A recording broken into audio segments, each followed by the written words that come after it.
네트워크 기술에 대해서 말씀드리겠습니다.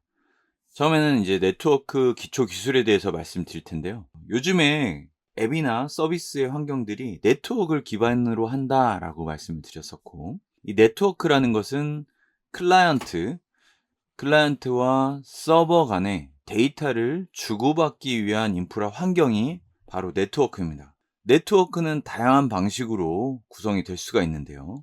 인터넷망, 그리고 와이파이라든가 이런 식으로 데이터를 주고받을 수 있는 환경들이 이제 네트워크라고 볼 수 있습니다. 근데 우리가 이제 개발자로서 개발하는 입장에서 네트워크를 또 어떻게 이해해야 될 것인가 생각해 보면, 네트워크는 기본적으로 데이터를 주고받는다라는 관점에서 좀 이해할 필요가 있습니다.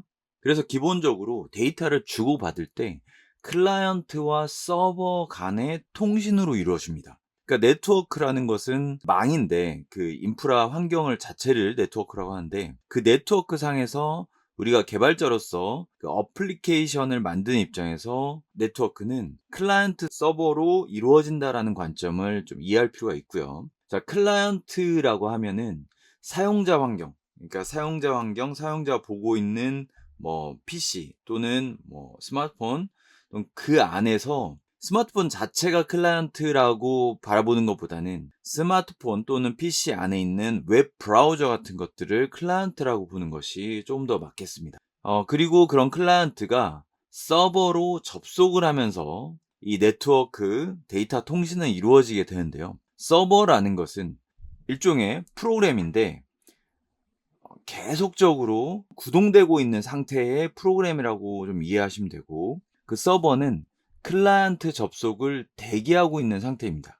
그걸 리슨이라고 하는데요. 서버는 클라이언트의 접속을 기다리고 있는, 그리고 리슨하고 있다가 클라이언트 요청을 응답해 주는 구조.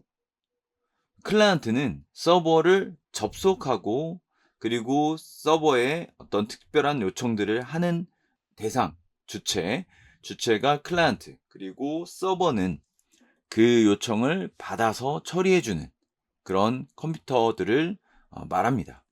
이렇게 클라이언트 서버로 이루어진 것을 클라이언트 서버 아키텍처라고도 하고, 이것을 기존 서버들을 데이터 센터 이런 곳에 뒀다면 이건 온프라미스 환경이다 라고 하고, 이 물리적인 서버 자체가 클라우드로 가는 게 아니라 이 어플리케이션, 그러니까 서버라고 말하면 두 가지 의미가 있는 거죠. 그 하드웨어 장치, 컴퓨터 장치도 서버라고 말할 수 있고, 그 서버는 실제 컴퓨터를 말하는 거고, 그 서버 안에 구동되고 있는 어플리케이션들, 프로그램들을 실제 또 서버라고 합니다. 그리고 아까도 말씀드렸지만 클라이언트가 PC나 스마트폰 자체도 클라이언트라고 말할 수 있지만, 클라이언트 안에 구동되어 있는 프로그램, 그것이 클라이언트라고 말할 수 있겠습니다. 그래서 여기서 보면 서버에서는 대기 상태, 그리고 클라이언트는 언제든 접속할 수 있는 상태로 이루어진다. 그것이 클라이언트와 서버 간의 역할이고요. 이렇게 사용자 단말이 아니더라도 만약에 여기도 컴퓨터고 여기도 컴퓨터라고 하는 상황이라면 접속을 하려고 시도하는 것이 클라이언트입니다. 그리고 접속을 받아주는 것이 서버가 되겠습니다. 그래서 서버는 항상 대기 상태라고 보면 되는데, 어떤 식으로 대기를 하냐? 이 어플리케이션들은 여기서 리슨하고 있다고 말하는데, 그 리슨은 포트와 함께 리슨을 합니다. 그러니까 서버는 항상 뜰 때 특정 포트를 대기 상태로 만들고 구동이 되고 있습니다. 특정 포트, 그러니까 포트라는 개념은 이 서버가 실행되고 있는 어플리케이션들이 가지고 있는 그 어플리케이션으로 접속할 수 있는 특별한 번호라고 생각하시면 되고요. 그 포트들은 그 컴퓨터 안에서 지정돼서 서버와 함께 구동이 되는 것입니다. 그래서 포트의 개념을 좀 이해할 필요가 있고요. 그래서 서버는 항상 어떤 특정 포트를 가지고 구동이 됩니다. 그러니까 어플리케이션들은 특정한 포트를 가지고 구동이 되는데, 그런 포트들이 예를 들면 와스의 경우는 8080, 웹서버의 경우는 80, 이런 식으로 서버가 뜨는 거고요. 이 서버를 접속하는 그 클라이언트도 이제 클라이언트가 서버를 접속하는데 이 포트로 접속을 하게 되는 것입니다. 이런 환경, 이런 클라이언트와 서버 간의 환경 자체가 이제 다루어질 네트워크 기술의 어떤 배경이라고 생각하시면 되겠습니다. 네, 클라이언트 서버 간에 좀 정리를 해보면 클라이언트가 이제 접속을 시도하는 것이고요. 그리고 서버는 항상 대기 상태로 있다가 해당 클라이언트가 서버로 접속을 할 때 요청을 응답해주는 역할을 하게 됩니다. 그래서 클라이언트에서 request라고 하고 서버는 response라고 응답을 해줍니다. 말씀드렸듯이 이 단말 자체 또는 스마트폰은 클라이언트라고 표현할 수도 있고 서버, 물리적인 컴퓨터 자체를 서버라고 할 수도 있지만 개발자 관점에서는 이 접속을 시도하는 이 어플리케이션, 프로그램을 클라이언트 프로그램이라고 하고요. 서버는 그 접속을 대기 중인 프로그램, 서버 어플리케이션을 서버라고 표현을 합니다. 이때 서버 프로그램은 항상 포트를 같이 연결해서 구동이 되는데요. 이때 대표적으로 우리가 웰known, 잘 알려진 포트라고 하는데 FTP 프로그램은 21번, SSH 어플리케이션은 22번, 텔넷은 23번 포트를 사용을 합니다. 만약에 우리가 뭔가를 만들어서 서버 어플리케이션을 구동한다. 그러면 WAS 같은 곳에 올리게 되는데요. WAS는 대표적으로 8080 포트를 많이 사용을 합니다. 그리고 웹서버는 80 포트. 이런 식으로 한 물리적인 서버 안에서 여러 개의 서버 어플리케이션들이 구동될 수 있는 것은 각기 다른 포트를 사용하기 때문이고요. 만약에 동일한 포트를 사용해서 또 어플리케이션이 구동되려고 하면 이미 그 포트는 할당되었다라고 에러가 뜨면서 더 이상 구동이 되지 않습니다. 예를 들면 로컬, 그러니까 자기가 개발하고 있는 컴퓨터에서 2개 이상의 프로그램을 실행하려고 했을 때 이 포트가 이미 사용되어졌다 라는 에러가 나오면서 구동되지 않을 수 있고요. 또 하나는 내가 어떤 프로그램을 띄우려고 할 때 안 될 때 그렇게 포트를 사용하고 있다라고 나왔을 때는 기존에 그 포트를 사용하고 있는 프로그램이 있는지 살펴볼 필요가 있겠습니다. 그래서 이 클라이언트 서버 간에는 이런 식으로 포트를 사용해서 접속을 한다 라는 것이고요. 이때 이 서버를 찾아가는 것은 IP라고 하는 것이고요. 그 IP 그리고 그 연결을 해주는 것이 TCP인데 그 얘기들을 더 나눠보도록 하겠습니다. IP 또는 TCP를 얘기하기 위해서는 이렇게 통신을 하고 있는 그런 프로토콜에 대한 설명이 좀 필요합니다. 자, 여기서 이제 프로토콜이라는 표현이 나왔는데 프로토콜은 일종의 약속입니다. 서로 간의 규약이라고 표현할 수도 있고요. 서로 간에 어떻게 통신을 하자라고 상호 간에 약속을 하고 그 약속을 지킴으로써 상호 간에 맞는 연결을 할 수 있습니다. 자, 이렇게 P로 끝나는 것들은 대부분 프로토콜이라고 보시면 되고요. 그런 약속을 이제 상호 간에 이제 하고 있다라고 보시면 되고요. 자, OSI 7. 자, OSI가 오픈 시스템스 인터커넥션, 개방형 시스템 상호 연결이라고 하는 규약이고 이렇게 표준으로 인터넷 또는 통신을 위해서 표준 안으로 잡혀 있는 모습이고요. 자, 이렇게 계층, 레이어라고 표현하는 것들을 두고 있고요. 7가지 계층으로 나눠서 설명을 합니다. 그것을 TCP/IP 프로토콜과 매칭을 해보면 이렇게 4계층으로 TCP/IP는 표현을 하고 있고요. 이것은 이렇게 구분을 하자라는 일종의 또 약속이기 때문에 OSI 7 레이어에서는 이렇게 7개로 나눈 것이고 그것을 3개 묶고 트랜스포트는 같이 가고 네트워크는 인터넷으로 그리고 물리적 계층은 하나로 묶은 형태가 TCP/IP의 규약이라고 보시면 되고요. 각각을 잠깐 설명을 드리면 어플리케이션 레이어라는 것은 이렇게 대표됩니다. HTTP도 일종의 어플리케이션이고요. FTP도 어플리케이션입니다. SMTP처럼 메일을 주고받는 프로토콜도 어플리케이션이고요. DNS도 하나의 일종의 어플리케이션입니다. 그러니까 우리가 생각하는 이렇게 워드 프로세스나 웹브라우저나 이런 식도 어플리케이션이지만 이 통신 구간에서 통신 규약에서의 어플리케이션 레이어는 그러한 우리가 실제 사용하는 어플리케이션보다는 아랫단, 그러니까 통신 상에서 주고받는 맨 위에 상단이라고 보시면 되겠습니다. 그러니까 TCP/IP가 이 레이어 중에서는 가장 상단에 존재하는 그런 어플리케이션이라고 보시면 되고요. 자, 그것을 프레젠테이션 레이어, 세션 레이어까지를 나눠서 생각하는 것이 OSI 7 레이어고요. 그것을 한꺼번에 이제 포함하고 있는 것이 TCP/IP 상에서의 어플리케이션입니다. 프레젠테이션 레이어는 데이터들을 표현하는 그런 계층으로 보시면 되겠고요. 세션 레이어는 서로 간의 세션을 연결하고 체결하고 통신을 하는 그런 부분으로 보시면 되겠습니다. 트랜스포트는 전송을 담당하는 레이어예요. 그래서 이거 신뢰 구간이라고 하는데 서로 간에 데이터를 주고받는 신뢰 구간을 만들고 전송하는 부분에 해당이 되고요. 네트워크 데이터 링크, 네트워크는 다른 네트워크가 통신을 할 때 이제 경로를 설정하거나 논리적 주소 뭐 이런 것들에 대한 할당을 얘기하는 것이고요. 그리고 데이터 링크는 네트워크 기기 간 데이터 전송 및 실제 물리적인 주소로 연결이 되는 그런 부분이고요. 그리고 물리 계층은 완전히 물리적인 장치, 전기 신호, 그거에 대한 변환이나 제어, 인터넷 선, 뭐 와이파이 이런 구분이 이제 물리적인 레이어라고 볼 수 있겠습니다. 그래서 이렇게 어플리케이션에서 데이터가 하나가 전달이 되려고 하면은 상대방 쪽에서도 이런 레이어를 다 거쳐 가게 되는데요. 만약에 이게 TCP/IP든 OSI7 레이어든 이런 물리적 계층을 따라서 가서 상대방의 또 물리적 계층과 만나게 되는 것이고요. 그 다음에 데이터 링크, 네트워크, 트랜스포트, 세션, 프레젠테이션, 어플리케이션. 다시 한번 이것을 표현하면요. 자, 이렇게 표현을 좀 할 수 있습니다.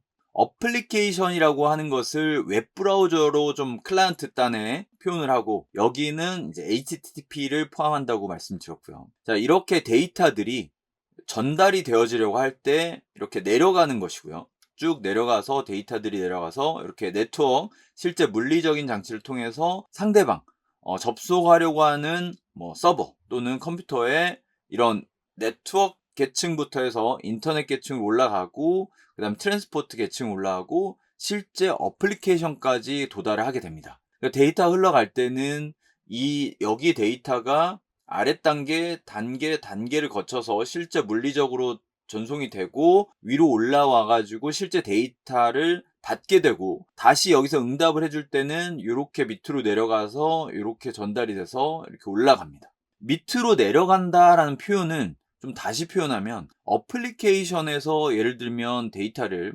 hello라는 데이터를 보낸다고 했을 때는 hello 앞에 트랜스포트 계층이 이제 사용하는 헤더가 붙게 되고, 또 인터넷 계층이 사용하는 헤더가 붙게 되고, 그 다음에 네트워크 계층이 사용하고 있는 그런 헤더가 붙게 됩니다. 그래서 이러한 데이터가 전체 붙어있는 데이터가 네트워크망을 통해서 전달이 되고요. 그 네트워크이 인식할 수 있는 헤더를 인식을 해서 그 안쪽 데이터만 위로 올리고, 그리고 인터넷 계층에서 사용하고 있는 그 헤더를 제외하고 그 안쪽 데이터를 위로 올리고, 또 안쪽 데이터를 위로 올려서 실제 헬로우라는 값을 웹서버가 받게 되는 거죠. 물론 뭐 헬로우라는 단어를 여기서 입력하는 상황은 그냥 예시인 거고요. 실제로 여기서 주고받는 또 프로토콜은 여기서 상황에서는 HTTP라는 프로토콜이고, 그 약속에 맞춰서 상호간에 요청도 하고 받게 되는 그런 부분으로 설명할 수가 있겠습니다. 네트워크 구간을 연결해주고 통신을 하는 TCP 방식의 통신과 또 비교되는 UDP 통신에 대해서 말씀드리겠습니다. 인터넷 구간을 연결하는 대표적인 프로토콜은 TCP 프로토콜인데요. TCP라는 것은 클라이언트 그리고 접속하고자 하는 서버가 있다고 했을 때, 이 구간은 인터넷 구간으로서 어떻게 연결이 될지에 대해서는 아직 확실하게 연결이 되지 않은 상태에서 이 연결을 만들어주는 것이 TCP라고 보시면 되고요. TCP라는 건 클라이언트가 이제 서버를 찾아가는 동안 이 연결 선로를 만들어 가는데요. 이 클라이언트는 싱크라는 동기화 신호를 보내게 되고, 서버는 그 클라이언트의 수신을 이제 응답해 줄 수 있는 준비가 됐다라는 응답으로 싱크와 acknowledge의 약자고요. 싱크는 시크로나이제이션의 약자입니다. 에크 신호를 보내서 이 연결을 준비를 하는데요. 이때 싱크로나이제이션이 동기화인데, 동기화의 의미가 이렇게 클라이언트와 서버 간의 통신에 있어서 데이터를 주고받게 되는데, 그 데이터는 한 번에 그 큰 데이터를 한 번에 보내질 못하고 그 데이터를 여러 개로 나눠서 쪼개서 보내게 되는데요. 이 데이터가 쪼개진 것을 패킷이라고 하고, 이 패킷을 보내고 또 패킷을 받게 됩니다. 근데 이 나누어진 데이터들이 도착 순서에 대해서도 정리가 필요하고 또 그것을 다시 실제 데이터로 만드는 과정이 필요한데, 이때 이 패킷들의 일종의 시퀀스 번호를 매기게 되고, 이 번호에 대해서 서로 동기화 신호를 주고받는 과정입니다. 그래서 싱크로나이제이션을 하고 싱크로나이제이션과 액날리지를 보내게 되면, 그리고 나서 클라이언트가 최종적으로 이 응답에 대해서 액날리지 신호를 보내게 되면 이 클라이언트와 이 서버는 이제 연결이 되었다라고 할 수가 있겠습니다. 그래서 이렇게 한 번, 두 번, 세 번의 과정을 통해서 이 연결을 맺는다 해가지고 3-way handshake라고 표현을 합니다. 그래서 TCP는 이렇게 서버와 연결을 위해서 3-way handshake를 하고 나서 데이터를 주고받게 됩니다. 말씀드렸듯이 데이터란 덩어리를 한 번에 보내는 게 아니라 패킷을 여러 개로 나눠서 데이터를 여러 개로 나눈 것이 패킷이고, 그 패킷들을 보내게 되고 또 받게 됩니다. 그래서 순서를 또 유지하고 맞춰주는데요. 혹시 패킷이 안 오게 되면 다시 클라이언트가 요청해서 서버로부터 받는 과정까지, 그래서 데이터를 송수시하는 데 있어서 신뢰할 수 있는 데이터를 송수시할 수 있게 하는 것이 바로 TCP 통신이라고 보시면 되겠습니다. 반면에 UDP 통신은 패킷의 손실을 있을 수 있다고 좀 가정을 하게 되는데요. 그것이 가능한 이유는 UDP 통신은 리퀘스트를 하고 나서 리스판스를 하는 과정에서 패킷이 없더라도 그냥 계속적으로 이제 응답을 그냥 받고 주고 하는 식으로 그 보정 과정이 없이 진행이 됩니다. 이것이 실제 어플리케이션 중에서 가능한 경우가 스트리밍 서비스, 그러니까 영상이라든가 음악 같은 것들은 약간의 손실, 그런 것들이 있어도 전체 영상을 보기에 끊김이 없을 수 있고, 또 그런 부분에 있어서 이렇게 보정하는 것으로 인해서 네트워크를 쓰는 것보다 그냥 스트리밍으로 받게 속도를 빠르게 유지하는 것이 더 나을 수 있기 때문에, 그러한 경우는 UDP 프로토콜을 쓸 수가 있고, UDP는 TCP와의 비교해서 이러한 좀 차이가 있다, 보정 과정이 없다, 그리고 핸드쉐이크 맺는 과정이 없다라고 이해하시면 될 것 같습니다. 그래서 우리는 이제 HTTP를 대표적인 프로토콜로 사용해서 쓰는데요. 이때 기반은 이제 TCP/IP다, 이렇게 이해하시면 될 것 같고요. TCP는 이렇게 데이터를 주고받는 프로토콜이라고 보시면 되고, IP는 이 서버의 위치, 그리고 이 서버가 나타내는 주소라고 생각하시면 되고, 서버까지를 찾아가는 과정은 IP라고 생각하시면 되겠습니다. 네, TCP/IP를 한번 더 정리를 해보면요. TCP/IP 프로토콜 스택에 이 네 가지 계층, 그러니까 TCP/IP는 네 계층으로 이루어져 있고요. TCP/IP를 우리가 어플리케이션 개발할 때 많이 이해하고 사용하기 때문에 이 개념을 한번 더 설명을 드리겠습니다.